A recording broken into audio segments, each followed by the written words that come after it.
Hi guys, it's Jacob from Stringbuzz here, stringbuzzworld.org being a music journalism site, links are in the description down below, and we have a brand new discursive type topic for you today, and that's why music channels have to adapt. I'm going to refer to the original article as I usually do for these videos, so I hope you enjoy.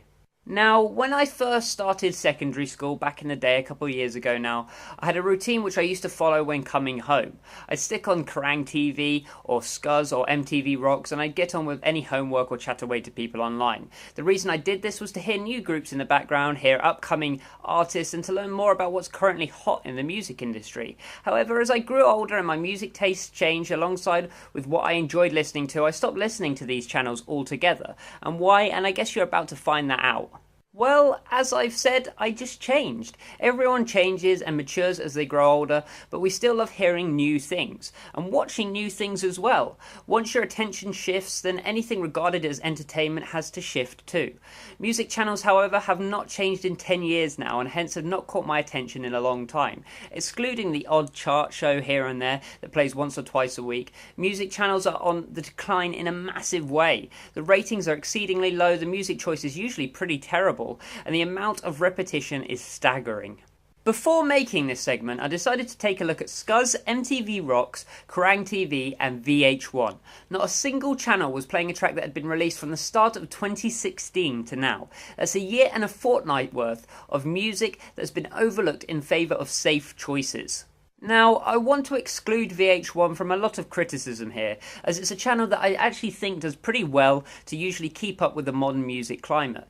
But Scuzz and Kerrang in particular were really underwhelming. The usual selection of Nirvana, Linkin Park, My Chemical Romance and System of a Down played, which was great 10 years ago as a kid seeing these new bands, and to be honest, they weren't even new then. But when you're playing the same tracks every day for a decade, people will look elsewhere. That era from the 90s to the early 2000s rock-wise was a significant change, sure, but that's borderline 20 years ago now, or rather at least 15 years ago, and for a current rock channel to be centred around playing that stuff is a little shocking, really. Now, I'm not going to let a lot of pop, indie and alternative channels off of the hook as well, as they can be equally responsible, just in a different way. There were 6 separate reworded UK chart shows that were running on MTV Dance, Viva, The Box and MTV Hits simultaneously. All had the same content, all repeated the same show at least once more that day, all of which were followed by a different show that contained the tracks which were just mentioned but in a random playlist, and all of them used similar graphics. What pop channels are suffering from in particular is lack of variation. There is other content that could be made and shows that people would watch if you just did them right. Now, I'm not the only person who thinks music channels are dying and or failing to adapt to modern music audiences, because the stats also prove this trend as well. According to BARB, or Broadcasters Audience Research Board, Kerrang had 631,000 viewers per week in the UK in 2011 and now have 524,000 per week.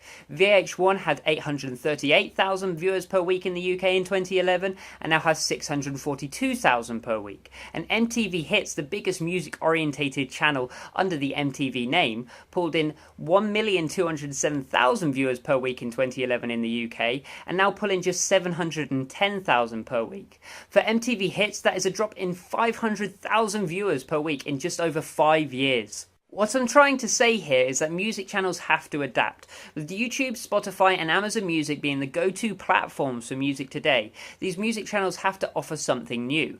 Whether that's new music, new undiscovered talents, better put together countdowns or just a wider selection, music channels have to really up their game, otherwise they're going to lose their ratings entirely. So if you like this video, then please leave a like, comment what you think in the comment section down below, subscribe to see more, and I'll see you around next time. Bye bye.